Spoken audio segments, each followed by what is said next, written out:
Fala galera do sexto ano, tudo bem com vocês? Eu espero que sim, eu espero que vocês ainda estejam em casa se cuidando, se protegendo, né? Se resguardando para proteger a família de vocês, todos aqueles que vocês amam e que muito em breve a gente possa estar juntos novamente, né? Compartilhando do dia a dia com as pessoas que a gente ama, encontrando aqueles que a gente ama, que a gente quer estar perto e que a gente nesse momento, né, está com muita saudade, mas que é importante se preservar para que tudo acabe o quanto antes, tá certo? E por aqui, enquanto isso tudo não passa, nós vamos dar continuidade aos nossos estudos, né? Vamos falar aí hoje sobre os solos, né? Então, eu vou, como a gente já vinha fazendo nas outras aulas, tirar aqui, né, a minha imagem para que a gente aproveite ao máximo o material, tá certo? Então, vamos lá para os nossos estudos. Nós vamos falar sobre a litosfera, né, em formação, focando aí, então, na formação dos solos, tá certo? Vamos passar, então, por alguns conceitos. Primeiro, nós vamos falar sobre o conceito de solos, né? O que seriam os solos, como eles se formam. Vamos falar da pedogênese, dos tipos de solo, dos horizontes do solo, da conservação e da degradação dos solos. Esses são alguns dos tópicos que nós vamos abordar aqui na nossa aula gravada, né? Referente, então, à questão dos solos. Bom, quando a gente fala de solo, nem sempre ele existiu no nosso planeta, né? A gente precisa entender que para os solos surgirem no nosso planeta, demorou um certo tempo. Por quê? Porque os solos, eles são, né, nada mais do que o acúmulo de um grande número de partículas minerais com formas e dimensões variadas. E da onde vêm essas partículas minerais? Elas são originadas a partir, né, do desgaste das rochas. Nós vimos nas aulas anteriores que as rochas são minerais, né, são compostas por minerais. Então, quando esses minerais são desgastados, essas pequenas partículas se acumulam, formando, então, o solo, né? Por que ele não existia desde sempre? Porque a gente também viu em uma aula passada nossa que o nosso planeta era muito quente no início, né? Que demorou alguns milhões de anos para que ele se resfriasse, né? Se solidificasse, formando a camada que a gente chama de litosfera, que é a nossa camada rochosa. Só depois que essa camada se forma é que ela começa a entrar em decomposição. Essas partículas dessas rochas, né, os minerais dessas rochas, começam a ser erodidos. E é aí que a gente tem, então, a formação dos solos. Nós vamos encontrar alguns elementos que são essenciais na formação e composição de um solo. São os minerais, afinal de contas, os solos são formados, né, por partículas de minerais de diferentes formas e de diferentes dimensões. Vamos encontrar a matéria orgânica, que é fundamental também para esses diferentes solos que nós veremos aqui ao longo da aula. Vamos encontrar ar e água, tudo isso presente na composição e na formação desses solos, tá certo? Bom, mas como que os solos se formam, né? Aí, para falar da formação dos solos, nós vamos falar de um processo chamado pedogênese, né? Que é o processo de formação dos solos. Até que esse solo se forme, existe todo um processo que vai dar origem a diferentes tipos de solo. Bom, esse processo, todo esse caminho até a formação do solo é o que nós vamos chamar de pedogênese. Então, pedogênese é o processo de formação dos solos. Dentro desse processo, para que o solo se forme, nós vamos precisar da ação de dois processos de transformação das rochas: o intemperismo e a erosão, que a gente já falou na aula anterior. Então, quando eu tenho o intemperismo e a erosão atuando sobre as rochas, elas vão sendo transformadas e modificadas, os minerais, essas partículas minerais vão sendo erodidas e vão contribuindo então para o nosso processo de formação dos solos, para a nossa pedogênese, tá? Seguindo aqui. Olha só. Intemperismo, né? O que seria esse intemperismo? É a decomposição, a desintegração das partículas, no caso aqui, das partículas das rochas que vão dar origem a esses solos, né? Como que ele acontece? Através da ação de diferentes elementos, como o vento, a água, a temperatura, né? O intemperismo, ele pode acontecer de três formas: intemperismo físico, intemperismo químico e intemperismo biológico. Nós vamos falar já, um pouquinho mais à frente. Além do intemperismo, o que vai contribuir para a pedogênese, para o processo de formação dos solos, é também a chamada erosão, né? Que é o intemperismo, retirando, decompondo essas partículas, e o transporte dessas partículas para outras áreas, aonde elas vão se depositar, contribuindo para a formação dos nossos solos.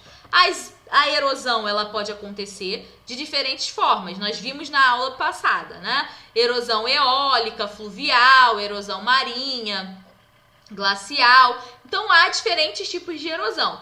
Esses dois processos, o processo do intemperismo e o processo de erosão, vão contribuir aí para a pedogênese, para a formação dos nossos solos.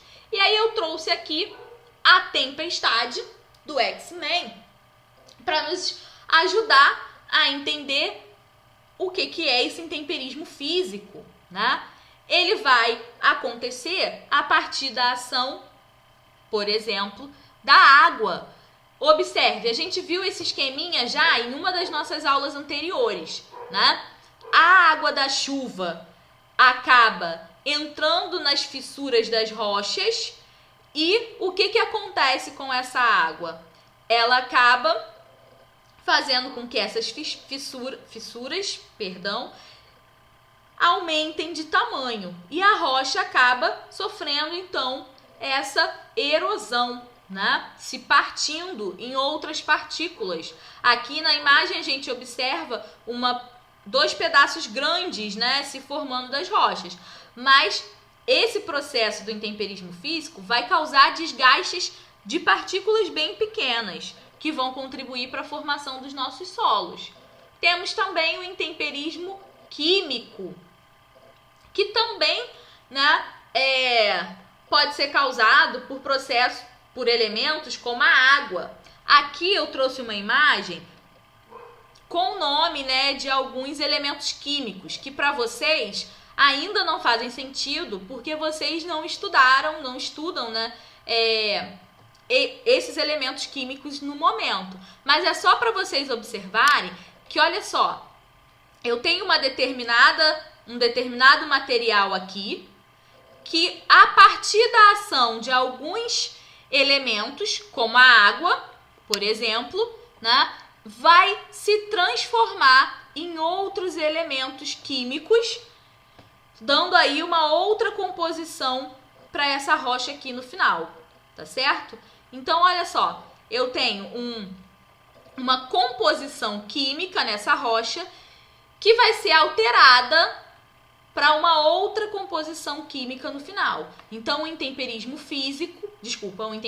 químico atua transformando a composição química daquela rocha original, né? E assim você vai ganhar uma outra composição química. No final, não será a mesma que se iniciou. E temos também o intemperismo biológico. E aí eu trouxe aqui o Pernalonga, né, para nos ajudar a entender um pouquinho esse intemperismo biológico. Como que ele acontece?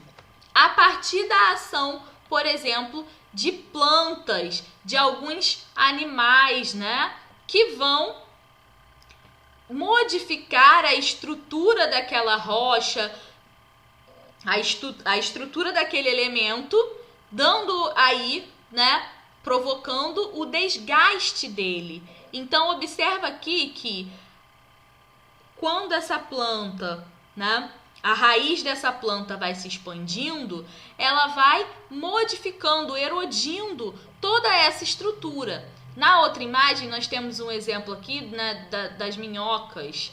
Então, elas também cavam e modificam a estrutura interna, né, por onde elas passam. E a gente tem, então, o intemperismo biológico atuando, né, sobre esses elementos.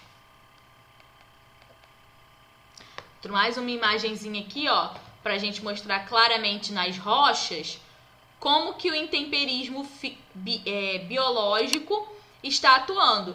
Percebam como essas raízes vão tomando espaços e fragmentando essa rocha, né? Então, esse é um exemplo também do intemperismo físico. E a partir do intemperismo, que é todo esse processo de desgaste, de decomposição, né, dessas rochas, mais o processo de erosão, que vai pegar todas essas partículas e transportar para outras áreas mais baixas, onde elas vão, né, se sedimentar. O intemperismo e a erosão contribuem, então, para o processo da pedogênese, né? Eu trouxe aqui uma imagenzinha para vocês para a gente falar da formação propriamente dos solos, né? Essa é uma imagem de um experimento que eu particularmente costumo fazer com os meus alunos quando a gente está falando de solo em sala de aula, né? Como a gente não tem essa possibilidade, eu peguei essa imagenzinha animada para mostrar para vocês, para que a gente possa entender que o solo tem todo um processo de formação, né?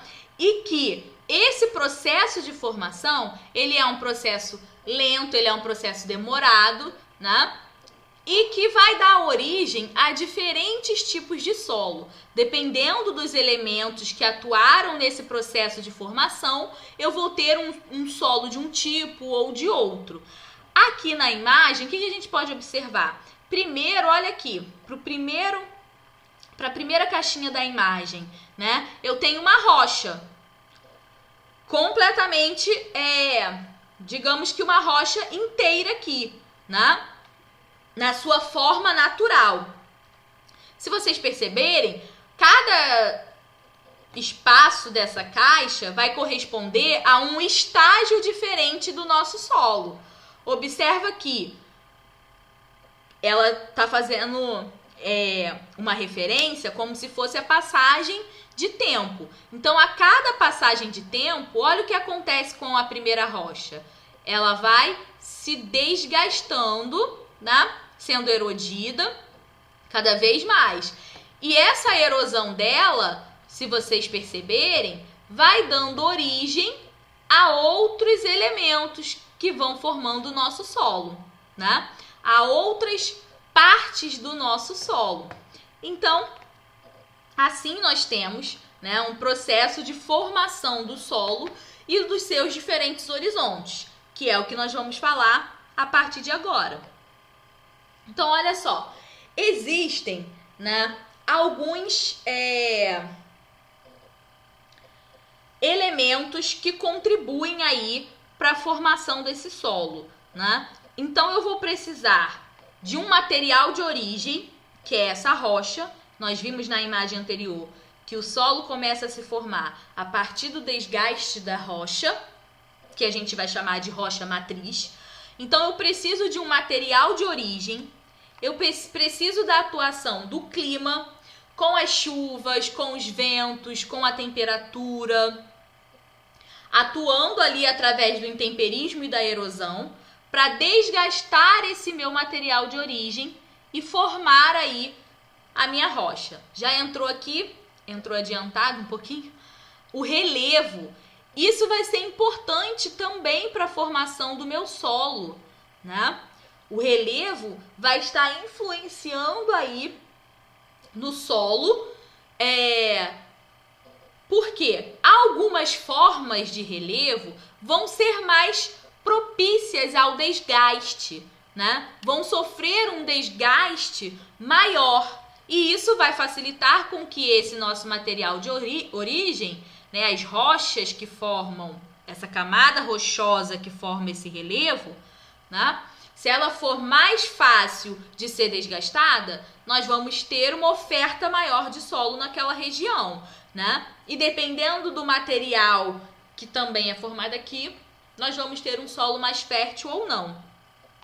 Nós vamos precisar também de organismos, né? De organismos vivos, tá? Como as plantas, alguns animais que vão contribuir para a alimentação orgânica do nosso solo.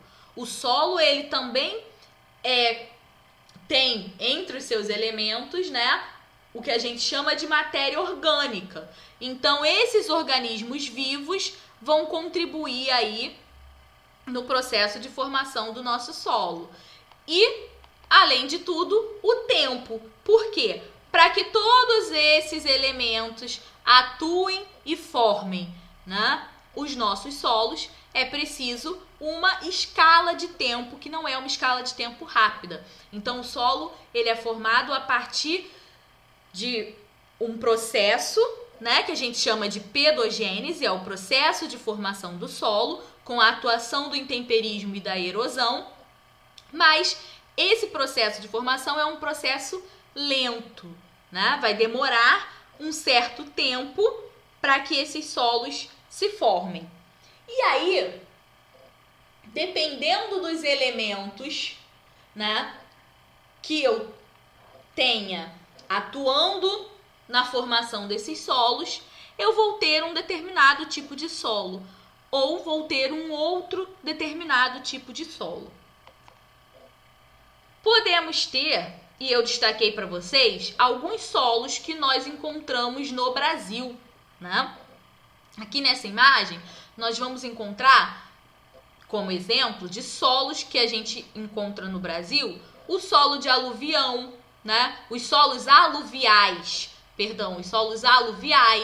o solo, né, de massapê, salmourão e o chamado solo de terra roxa.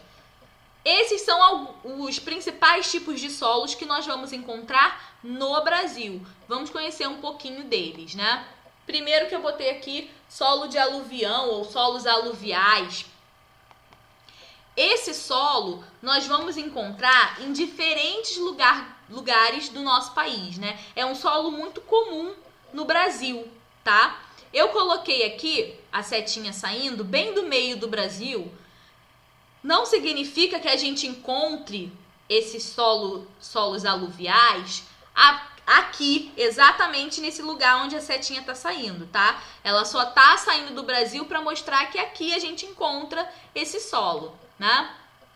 E eu coloquei aqui algumas características desse solo para a gente observar. Ele é um solo, como eu falei, muito comum no nosso país, né?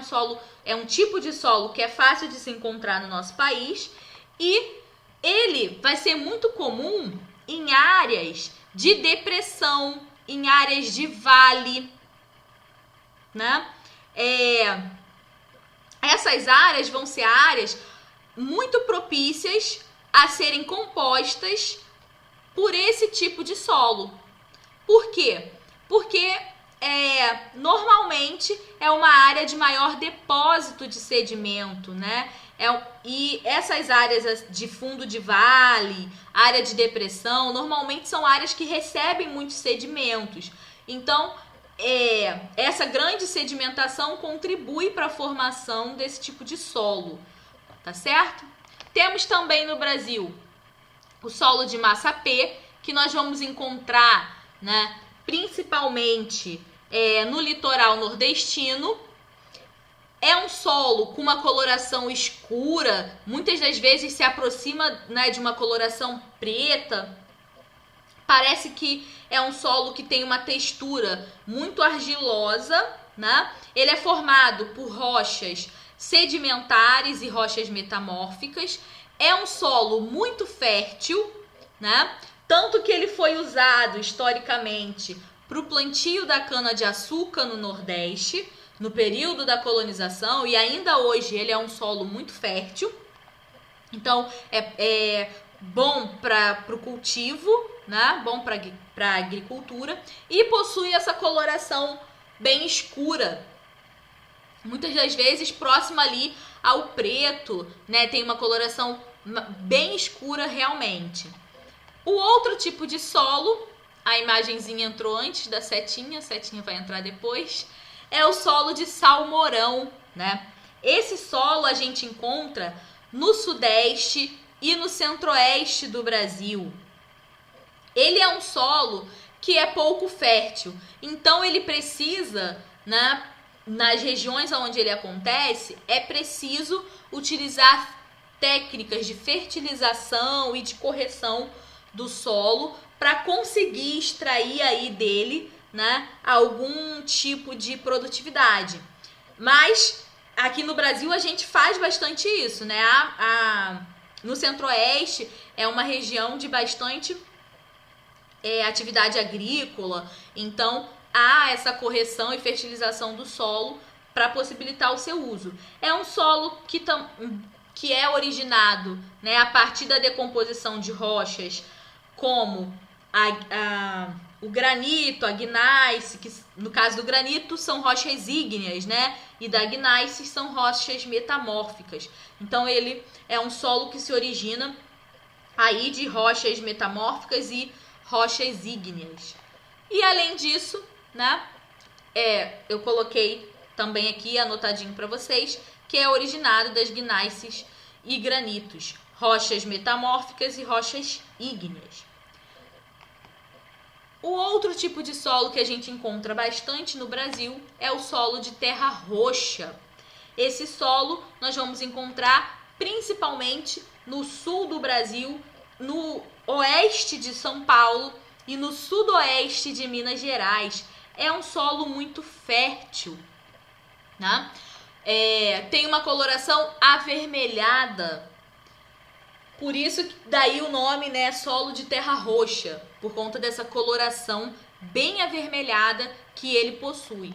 E é um ótimo solo, né, para a agricultura, para a atividade agrícola, por ser um solo muito fértil. Bom, mas cada um desses solos, nós vimos até aqui, né, que são formados a partir do processo da pedogênese, que é o processo de formação dos solos, né? Que vai ter aí o auxílio do intemperismo e da erosão para estar acontecendo. Então, cada um desses tipos de solo vão ser formados a partir da ação de diferentes elementos. Dependendo do material de origem, dependendo do tempo, dependendo da ação do clima, do relevo, eu vou ter um tipo de solo diferente, né? No Brasil, esses 4 tipos de solo, os solos aluviais, o solo de massapê, o solo de salmourão e o solo de terra roxa, são os principais, os que nós mais vamos encontrar, né, aqui no Brasil. Bom, esses solos, depois de formados, né, eles apresentam diferentes camadas, que nós vamos chamar de horizontes. Né? Nessa imagem aqui, vocês podem observar que nós temos diferentes camadas formando o nosso solo. Essas camadas é o que nós vamos chamar de horizontes do solo. Nós vimos há uns slides atrás aquela imagem da caixa, né, da experiência da caixa. Vocês puderam observar que lá, a cada momento que ia se passando, eu tinha uma formação diferente no meu solo.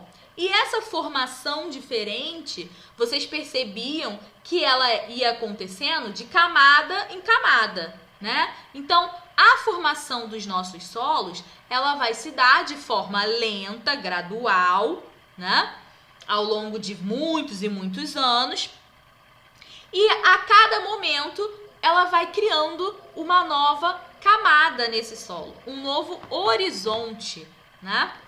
Bom, nós vamos ter aí até atingir, né, a formação de um solo maduro, nós vamos ter diferentes estágios desse solo, né? À medida em que ele vai ganhando novos horizontes, ele vai se transformando cada vez mais num solo maduro. Então, você tem desde da rocha exposta, né, da primeira exposição da rocha, e a partir dali a atuação do intemperismo, da erosão, vai contribuindo para a pedogênese, para a formação desse solo. Olha como várias camadas vão surgindo à medida que o tempo vai passando, né? Esse solo começa a se formar a partir da exposição dessa rocha, e aí ele é um solo jovem, depois um solo intermediário e por fim um solo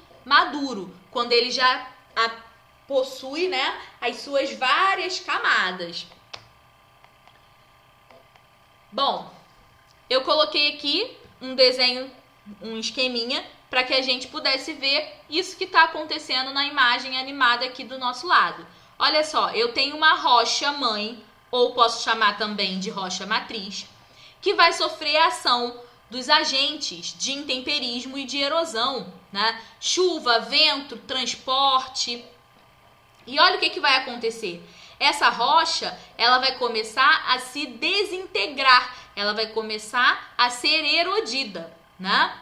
E aí, olha aqui no segundo estágio, essa rocha matriz, essa rocha mãe, ela já está erodida, desgastada, desintegrada. E aqui, ó, entra um outro elemento que nós vimos que faz parte aí desse processo de formação e composição do solo, que é o material orgânico. São as plantas, né, restos de folhas, restos de animais. Esse material orgânico começa a se misturar com essa rocha em decomposição, né? E aí, olha aqui, nós começamos a ter a formação dos diferentes horizontes. Agora nós não temos só mais a rocha matriz, né? Nós temos a rocha matriz e já temos aqui, ó, uma certa camada, um certo horizonte nesse solo, que é aqui nessa imagem, né, o horizonte A. Com o passar do tempo e da manutenção da ação desses agentes, nós vamos ter aí outros horizontes se formando, até atingir o estágio de solo maduro, né? O solo já constituído pelas diferentes camadas, pelos diferentes horizontes. Cada horizonte desses, gente, é composto por tem uma característica diferente, né? Tem um material diferente. Então, em cada um desses horizontes, nós vamos encontrar um tipo de composição diferente no nosso solo. Olha só, aqui nós temos a estrutura em horizonte de um solo já maduro, né? Então, nós temos do horizonte R, que é a nossa rocha matriz, até o horizonte O, né? Que é a camada mais superficial do solo. Cada um desses horizontes tem uma composição diferente. Esse horizonte mais superficial, que a gente vai chamar de horizonte O, né? É a camada mais fina, é o horizonte mais fino, né? Por isso que está escrito aí que ele é pouco espesso. E ele é constituído principalmente, ele é composto principalmente de restos de material orgânico, né? Restos de seres vivos, das plantas, de animais, que entram em decomposição e dão aí essa característica, né, de material orgânico para esse horizonte zero. Bom, esse material orgânico, esse resto de seres vivos, né, entrando em decomposição, contribui para a formação do horizonte A, que é uma camada bem escura, né, por conta da presença dessa matéria orgânica, que a gente também vai chamar de humus. Quem tem planta em casa, quem gosta, né, de planta, que a família tem bastante, provavelmente já deve ter ouvido falar nessa palavra, humus, né, que contribui aí para a fertilização do solo. Né? Muitas vezes as pessoas compram em lojas de plantas, né, um saco de humus para fertilizar lá a parte do terreno, a sua horta, né?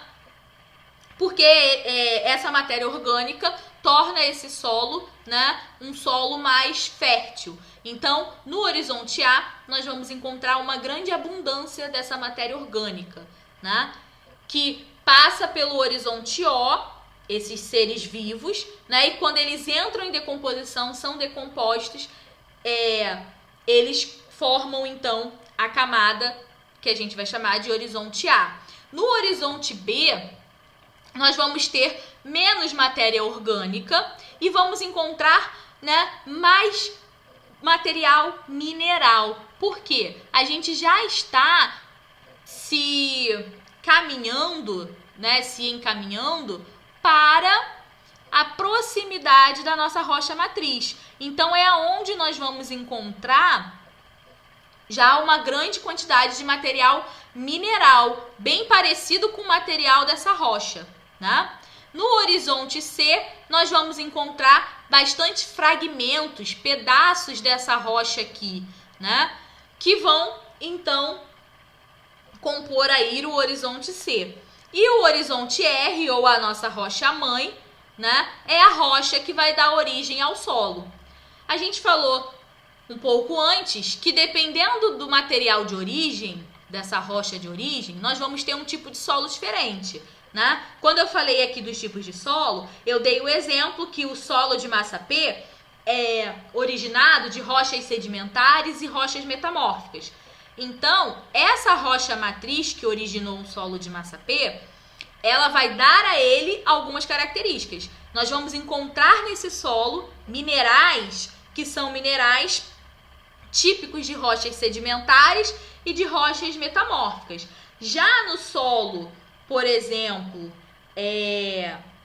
de terra roxa, que é originado do basalto, nós vamos ter nessa rocha matriz, nessa rocha mãe, né, o basalto. Então, nós vamos encontrar nesses outros horizontes, principalmente no horizonte C e no horizonte B, minerais que são associados a esse tipo de rocha, né? No caso, nós vamos encontrar minerais associados ao basalto, ou minerais que são minerais de rochas ígneas, porque é o tipo de rocha que normalmente costuma alimentar a formação do solo de terra roxa.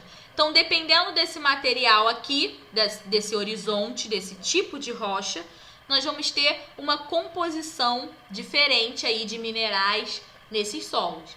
Mas aqui pra gente, nesse momento, o que importa é lembrar que o solo maduro, já formado, vai ser composto por vários horizontes, né? Horizonte O, horizonte A, horizonte B, horizonte C e a rocha mãe ou horizonte R. Cada um com uma característica diferente, né? Horizonte O com bastante material de seres vivos, né? De restos de seres vivos, é a camada mais superficial. Horizonte A, rico em matéria orgânica, né? Horizonte B, com presença aí dos minerais que compõem, que estão originando esse solo, tá? Ele vai ter matéria orgânica, mas vai ter muito menos matéria orgânica do que o horizonte A. O horizonte C, onde eu vou encontrar vários fragmentos de rocha, né? E o horizonte R, que é o horizonte aonde a gente vai encontrar a nossa rocha matriz, tá certo? Coloquei aqui uma imagenzinha do livro de vocês, para que a gente pudesse observar de uma outra forma esses horizontes, né? Então, olha aqui. Aqui a gente já tem o solo no final com todos os horizontes formados. Ó, o horizonte da rocha-mãe, né, que seria o nosso horizonte R. Um horizonte C, observa aqui como ele é cheio de fragmentos de rocha, tá vendo? No horizonte C, eu encontro vários pedacinhos de rocha, que é um estágio de decomposição aí desse nosso horizonte R. Horizonte B, que é aquele horizonte com pouca matéria orgânica, mas com bastante minerais já presentes, né? Horizonte A, aquele horizonte mais escuro. Por quê? Porque é o horizonte onde nós vamos encontrar bastante matéria orgânica, né? E o horizonte O, que é a nossa camada superficial do solo, aonde eu encontro esses restos de seres vivos se acumulando aqui na forma de matéria orgânica, né? Que vai dar origem aí ao humus, que vai compor esse horizonte A, tá certo? Passando aqui agora para o uso dos solos, né? Nós podemos utilizar esses solos, os seres humanos, na verdade, né, utilizam os solos para diferentes finalidades, né? Podemos usar o solo para a produção agrícola, para a pastagem de gado. Também usamos o solo em diferentes atividades do nosso dia a dia, né? E aí, nós temos algumas formas de utilização desse solo que são bastante prejudiciais, né, para a manutenção desse solo, tá? Então, nós vamos falar aqui dos usos indevidos desse solo. Se nós não utilizarmos eles de forma consciente, isso gera impactos sobre ele, né? E aqui nós temos algumas imagens que representam formas inadequadas de usar esse solo. Aqui nós temos o desmatamento. Retirar a cobertura vegetal empobrece esse solo. Nós já acabamos de ver que a camada superficial do solo é composta pelos restos de seres vivos. Se a gente tira essa camada de vegetação, o que vai alimentar esse solo como matéria orgânica para contribuir para o seu enriquecimento, para a sua formação? Nós vamos deixar de ter. Então, essa camada vegetal, ela é super importante para a manutenção da fertilidade desses solos. Queimadas. Muitas pessoas fazem queimadas em grandes áreas para desmatar. E essa queimada, ela também empobrece o solo. Ela mata os nutrientes dessa camada superficial, né? Que acaba contribuindo para a formação da matéria orgânica no solo. Aqui nós temos uma imagem que demonstra a compactação do solo, né? Várias máquinas passando por cima desses solos podem provocar o que a gente vai chamar de compactação. Eu botei uma imagem a seguir para mostrar essa compactação do solo. A gente vai falar um pouquinho mais dela. Aqui nós temos a ocupação irregular. As pessoas desmatando essas áreas, né, de morro, áreas de encostas, para construir suas casas de forma irregular, também contribuem para o enfraquecimento desse solo. E aqui nós temos um agravante. Por quê? Porque nessas áreas de encosta, retirar essas vegetações pode enfraquecer esse solo ao ponto dele sofrer, né, um desgaste tão grande que ele pode se desprender, se deslocar, causando aí deslizamentos que causam mortes e vários problemas para as pessoas que construíram e ocuparam de forma irregular essas áreas. Eu trouxe um exemplo aqui para explicar melhor a consequência de utilizar essas áreas, de utilizar o solo, de maneira equivocada. Aqui, ó, é o exemplo da compactação. Olha uma imagem com uma área florestada, né? Essa parte aqui do solo da área florestada. Como que há, na composição desse solo, um espaço entre as suas partículas, entre os seus elementos? Isso possibilita, por exemplo, que a água infiltre aqui dentro desse solo, né? E não se acumule na superfície, provocando, por exemplo, enchentes, provocando o desgaste maior desse solo. Quando esse solo sofre compactação, que pode ser por conta da pastagem do gado, pode ser por conta de máquinas passando, como a gente viu na imagem anterior, olha o que acontece com o espaço entre essas partículas. Ele se reduz, ele fica mais compacto. A água, por exemplo, não vai conseguir infiltrar aqui e vai se acumular nessa superfície, causando mais danos a esse solo, porque ela vai levar nutrientes desse solo, né? Quando ela se acumula e escorre pela superfície, ela leva nutrientes desse solo.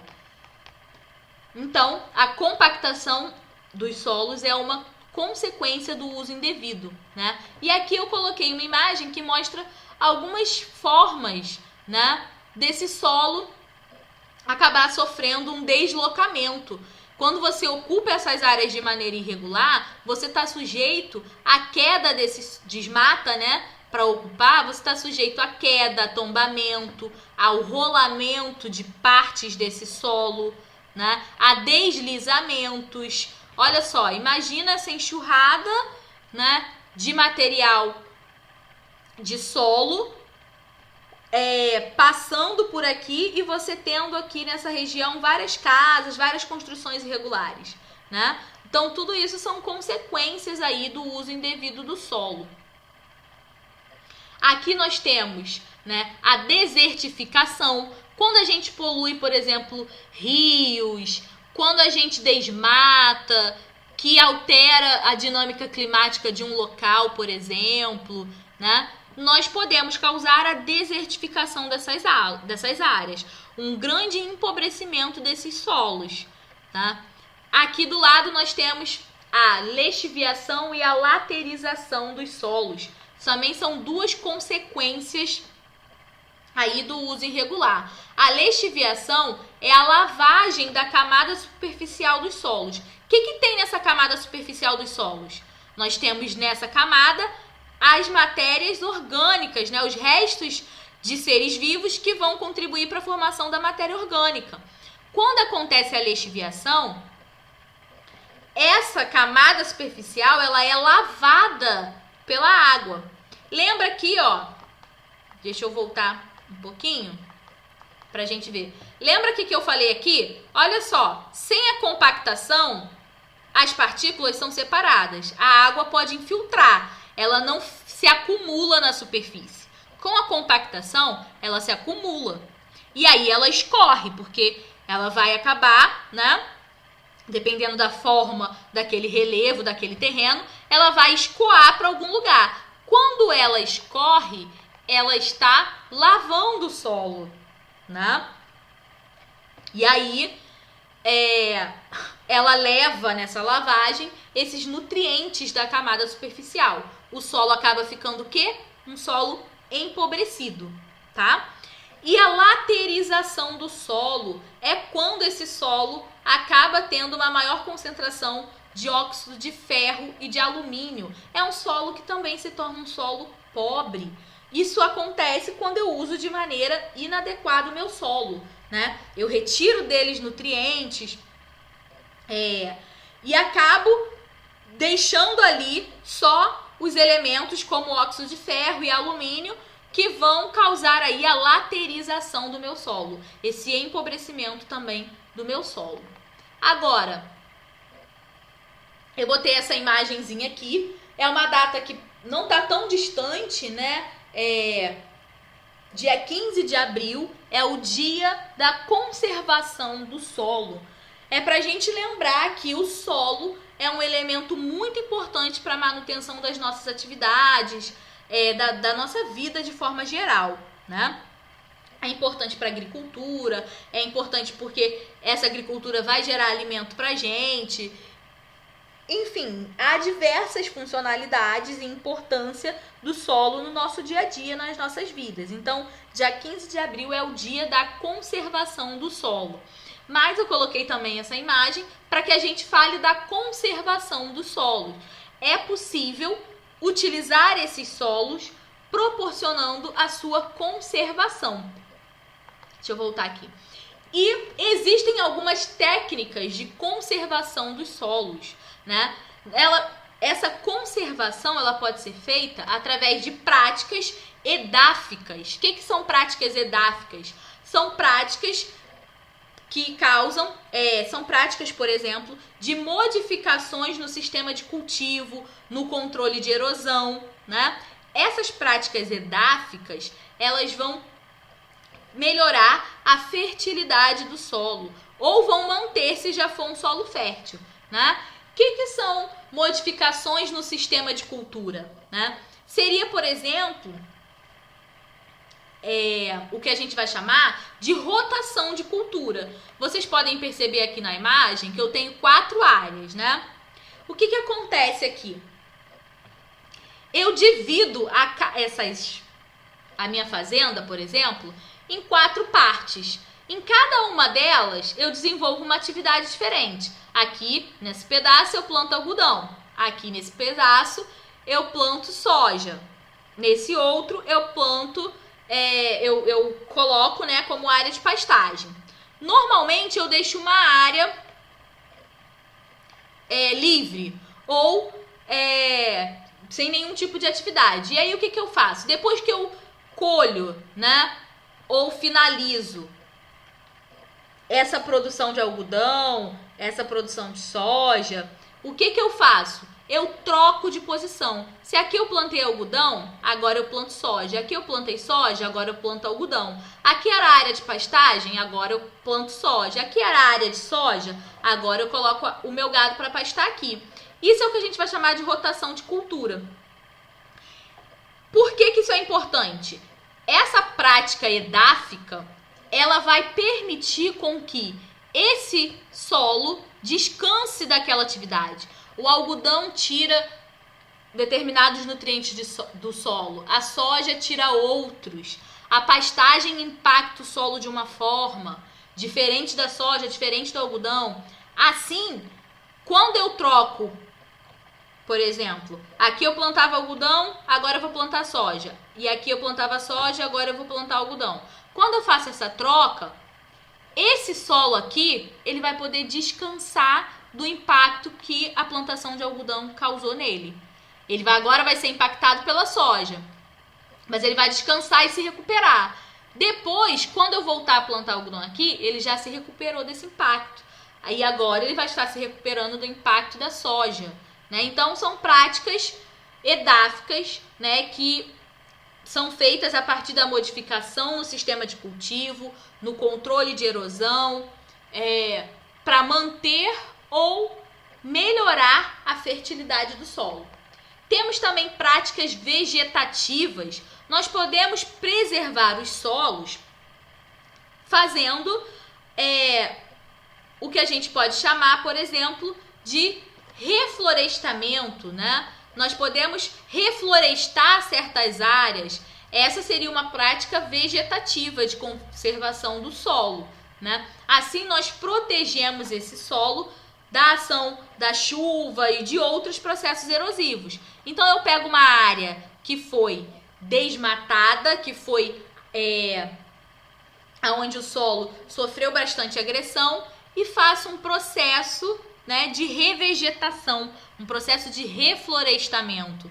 E aí eu devolvo as condições, né, ideais para aquele solo.